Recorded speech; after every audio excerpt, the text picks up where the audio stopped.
صلی اللہ تعالی علی محمد صلی اللہ علیہ وسلم. کتنا مختصر درود پاک ہے. اچھا اب یہ تو ہو گیا 10 بار.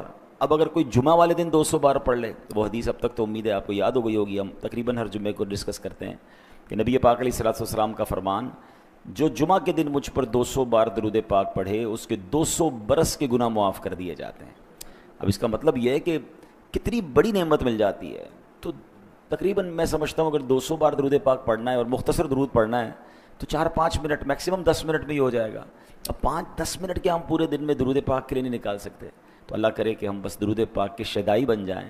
اور یہ مہینہ تو ویسے بھی درود پاک پڑھنے کا مہینہ ہے، یہ میلاد مصطفیٰ صلی اللہ علیہ وسلم کا مہینہ ہے. شاعر لکھتے ہیں نا، اعلیٰ حضرت لکھتے ہیں، مہر چرخ نبوت پہ روشن درود، گل باغ رسالت پہ لاکھوں سلام، شہریار ارم تاجدار حرم، نو بہار شفاعت پہ لاکھوں سلام. محبت کے ساتھ درود پاک پڑھ لیں. صلو علی الحبیب صلی اللہ تعالی علی محمد صلی اللہ علیہ وسلم.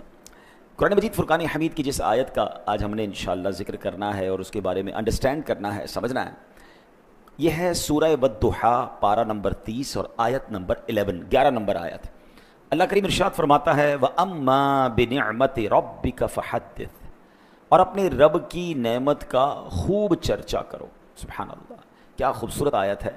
یعنی یہاں نبی پاک علیہ الصلوۃ والسلام کو بھی حکم دیا جا رہا ہے اللہ کریم کی طرف سے کہ اے حبیب علیہ الصلوۃ والسلام، آپ کو اللہ کریم نے جو نعمتیں عطا فرمائی ہیں دنیا میں، قیامت کے دن، آخرت کے لیے، ان نعمتوں کا چرچا کریں.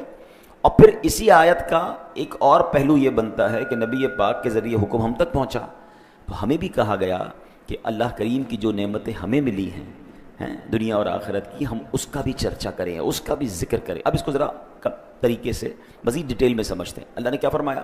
وَأَمَّا بِنِعْمَةِ رَبِّكَ فَحَدِّثْ، اور اپنے رب کی نعمت کا خوب چرچا کرو. یعنی اے پیارے محبوب علیہ السلام، ہر وہ نعمت جو ہم نے آپ کو عطا فرما دی ہے یا آئندہ عطا فرمائیں گے یا روز قیامت جن انعامات کا آپ سے وعدہ فرمایا ہے، ان تمام نعمتوں کا چرچا کیجیے. حالانکہ نبی پاک علیہ السلام کا جو لائف سٹائل تھا نا، وہ کمال کا تھا. آپ بڑی عاجزی فرماتے تھے. یعنی اس قدر عاجزی کا عالم تھا کہ نبی پاک جب فتح مکہ کے دن پہنچے، اب آپ غور کیجئے، ذرا امیجن کیجئے کہ وہ مکہ دوبارہ فتح ہو رہا ہے کہ جہاں سے زیادتی کر کے نکالا گیا تھا، جہاں ظلم کیا گیا تھا، جہاں صحابہ شہید کیے گئے تھے، جہاں حضرت بلال کو تپتی ریتوں پر لٹایا گیا تھا، جہاں صحابہ کو چٹائی میں باندھ کر دھونی دے کر تکلیف پہنچائی گئی تھی، جہاں پانی میں ڈبکیاں صحابہ کو دے کر ان کا سانس روکا گیا تھا. یعنی تکلیف کے انبار جن لوگوں نے لگایا، صحابہ اکرام کی پراپرٹیوں پر قبضہ کر لیا تھا. اب وہ مکے آ رہے ہیں.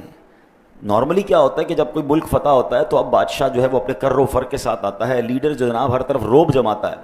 مگر سبحان اللہ، نبی پاک جس اونٹنی پر سوار ہو کر آ رہے تھے نا، پیارے آقا اس قدر عاجزی کے ساتھ، اس قدر انکساری کے ساتھ تلاوت قرآن کرتے ہوئے کہ آپ کے امامے کے جو پیچ تھے نا، وہ اونٹ کی جو بیٹھنے کی جگہ ہوتی، کجاوا جس کو کہتے ہیں، اس کاٹھی سے مس ہو رہے تھے.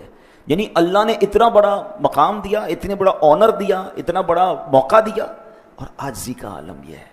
یہ جو ہے مالک تیری عطا سے ہے، اللہ یہ تیری طرف سے ہے. تو یہ اتنے بڑی خوشی کے موقع پر، اتنے بڑے پراؤڈ مومنٹ کے موقع پر بھی نبی پاک عاجزی اور انکساری فرما رہے ہیں. سبحان اللہ. اعلیٰ حضرت لکھتے ہیں تمہاری شرم سے شان جلال حق ٹپکتی ہے، تمہاری شرم سے شان جلال حق ٹپکتی ہے، خم گردن ہلالے آسمان ذوالجلالی ہے، خم گردن ہلالے آسمان ذوالجلالی ہے. حضور آپ نے سر ایسے جھکایا ہوا ہے کہ وہ آسمان کے جو پہلے دن کا چاند ہے وہ اس طرح نظر آ رہا ہے. اس قدر عاجزی. ایک بار نبی پاک علیہ الصلوۃ والسلام زمین پر بیٹھ کر بالکل نارمل انداز میں کھانا کھا رہے ہیں تو کسی نے پوچھا کہ یا رسول اللہ علیہ الصلوۃ والسلام آپ یوں تشریف فرمائیں، بالکل زمین پر بیٹھے ہیں لوگوں کے ساتھ. تو نبی پاک نے فرمایا میں بندہ ہوں اور بندوں کی طرح ہی بیٹھ کر کھانا کھاتا ہوں. آپ غور کریں، اللہ کے حبیب ہیں آپ، وہ ہیں. یہ ہمیشہ یاد رکھا کریں نبی پاک کا مقام کیا ہے وہ تو ہم بیان کر بھی نہیں سکتے، مگر ایک حدیث سے کچھ سمجھنے کی کوشش کیجیے گا. یہ سارے معاملات بڑی آسانی سے سمجھ آ جائیں گے کہ what is the status of رسول پاک علیہ الصلوۃ والسلام ان دا کورٹ آف اللہ سبحانہ و تعالی. اللہ کی بارگاہ میں نبی پاک کا جو مقام ہے نا، وہ ایک حدیث قدسی سے کچھ سمجھنے کی کوشش کریں. اللہ فرماتا ہے لولا کلما خلقت الدنیا، اے محبوب اگر میں تمہیں نہ بناتا تو یہ دنیا ہی نہ بنا تھا. تو یہ دنیا میں جتنی رعنائیاں ہیں، اس دنیا میں جو کچھ ہے، میں ہوں، آپ ہیں، یہ دنیا کی جتنی نعمتیں یہ صدقہ ہیں جناب رسول اللہ علیہ الصلوۃ والسلام کا. نبی پاک کو کہا جاتا ہے نا وجہ تخلیق کائنات، ریزن آف دا اول کریشن.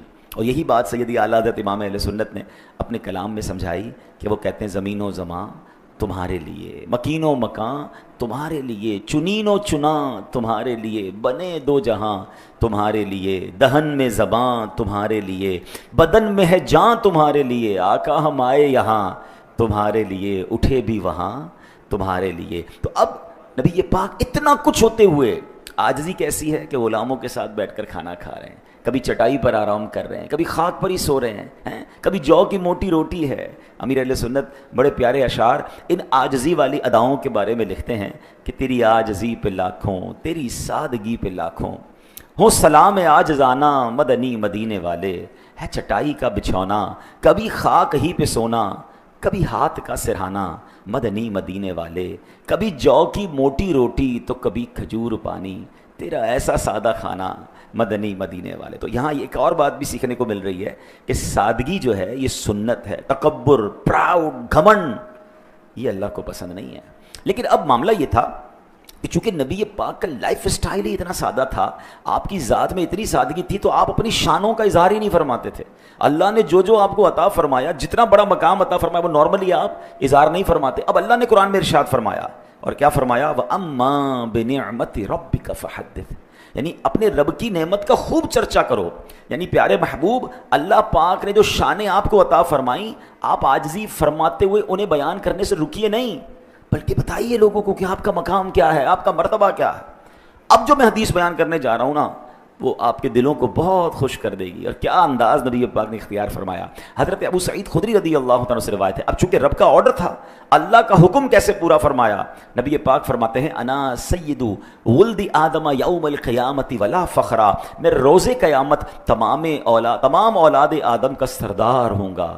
یہ بات میں فخر سے نہیں کہتا، یعنی اپنی تعریف کے لیے نہیں بتا رہا، اللہ پاک کا مجھے حکم ہے کہ نعمت کا چرچا کرو، اس لیے بتا رہا ہوں. وَبِيَدِي لِوَاءُ الْحَمْدِ وَلَا فَخْرًا، یعنی میرے ہاتھ میں قیامت کے دن حمد کا پرچم ہوگا، میں یہ بات فخر سے نہیں کہتا. وَمَا مِن نَبِيٍّ يَوْمَئِذٍ آدَمُ فَمَن سِوَاهُ إِلَّا تَحْتَ لِوَائِي، آدم علیہ السلام اور ان کے علاوہ سارے کے سارے نبی روز قیامت میرے پرچم کے نیچے ہوں گے. مزید فرمایا انا اول من یؤذن له بالسجود یوم القیامہ، میں ہی ہوں جسے سب سے پہلے روز قیامت سجدے کی اجازت دی جائے گی. فرمایا وَأَنَا أَوَّلُ شَافِعٍ وَأَوَّلَ مُشَفَّعٍ يَوْمَ الْقِيَامَةِ وَلَا فَخْرًا، میں ہی قیامت کے دن سب سے پہلے شفاعت کروں گا، سب سے پہلے